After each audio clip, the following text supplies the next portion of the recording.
லேவியராகமம் அதிகாரம் 26 வசனம் 12.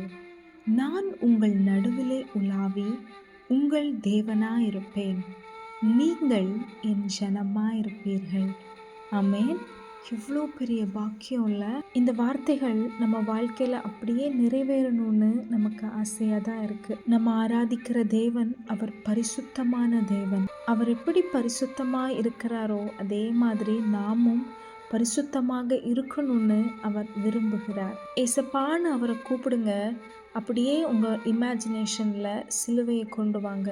அந்த சிலுவையின் கீழே நீங்கள் இருக்கிற மாதிரி நினச்சி, ஏசப்பா உங்கள் இரத்தத்தால் என்னை முழுவதுமாய் கழுவி பரிசுத்தப்படுத்துங்க, என் மத்தியில் வாங்க, எனக்குள்ளே எப்பவும் நீங்கள் தங்கி இருங்க, எப்பவுமே நீங்கள் என் கூடவே இருக்கணும், எனக்கு நீங்கள் தேவனாக இருக்கணும், நான் எப்பவும் உங்கள் ஜனமாக இருக்கணும், உங்கள் பிள்ளையாக இருக்கணும்ப்பா ஏசப்பா, எப்பவும் என் கூடவே இருக்கணும்னு விருப்பத்தோட ஆசையோட இந்த வார்த்தைகளை நீங்கள் சொன்னீங்க பாருங்க. அவருடைய இரத்தம் உங்களை கழுவி பரிசுத்தப்படுத்தினது. ஏசப்பா உங்கள் பக்கத்தில் தான் நிற்கிறாங்க. அவர் எப்பவுமே உங்கள் கூடயே தான் இருப்பாங்க. ஆனால் நாம் எப்படி இருக்க போகிறோம் அதுதான் ரொம்ப முக்கியம்.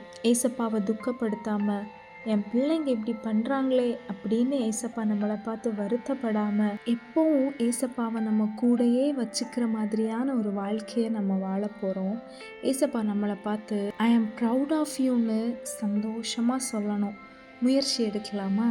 நம்ம பேரை வச்சு இந்த வசனத்தை வாசிக்க போகிறோம். என் கூட சேர்ந்து வாசிக்கிறீங்களா? கர்த்தர் மெஜாவின் நடுவில் உலாவி மெஜாவின் தேவனாய் இருப்பார், மெஜா அவருடைய ஜனமாய் இருப்பார். ஆமென். Have a blessed day. God bless you.